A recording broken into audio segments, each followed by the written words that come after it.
தெரிஞ்சு ஏங்க 85 ஏக்கர்லயே வந்து 10 லட்சம் பேர் வந்துட்டாங்க அப்படின் போது 506 ஏக்கர் அவங்க திட்டம் மட்டும் தான் வச்சிருக்காங்க. ஒரு சேர் போட்ட கணக்கு சொன்னாங்களா இல்ல இவர் தான் வரப்போறாங்கன்னு சொல்றீங்களா? அபிஷியலா இவ்வளவு பேர் தான் நாங்க கூப்பிட்டு இருக்கிறோம், வரவங்க எல்லாம் வந்து கட்சி தொண்டர்கள் ரசிகர்கள் அப்படின்ற இதுவா தெரியல. ஆனால் கிட்டத்தட்ட 50 லட்சம் பேர் வருவாங்க.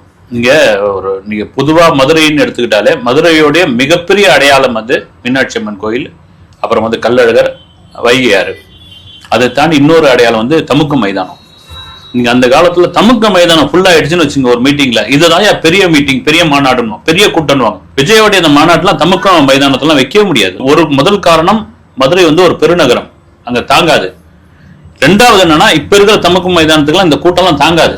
அப்படி ஒரு 50 தமுக்க மைதானம் தான் இப்ப போட்டிருக்க அந்த கூட்டம் வந்து, அது மதுரை டு தூத்துக்குடி போற வழியில வந்து ஒரு பெருநகரத்திற்கு ஒரு ஒதுக்குப்புறமான ஒரு இடம், ஒரு வெட்ட வழியான இடம் வந்து திட்டமிட்டு பண்ணியிருக்காங்க. ஒரு திருவிழா மாதிரியான ஒரு மாநாடு. அந்த மாநாட்டுக்கு இவங்க கொடுத்த கணக்குலாம் வந்து இருக்கையோட கணக்கா தான் இருக்கும். அது இது நீங்க சாதாரண ஒரு லட்சம் பேர் கட்சிக்கு 1,00,000 பேர் வராங்க, இவ்வளவு பெரிய கட்சிக்கு வந்து 1.5 லட்சம் பேர் தான் வருவாங்களான்னா ஏதோ ஒரு காரணத்துக்காக கொடுத்துருக்காங்க. அதை வந்து சார் என் ஆனந்த் அவர்கள் வந்து இன்னைக்கு நடந்த ஒரு ஆலோசனை கூட்டம்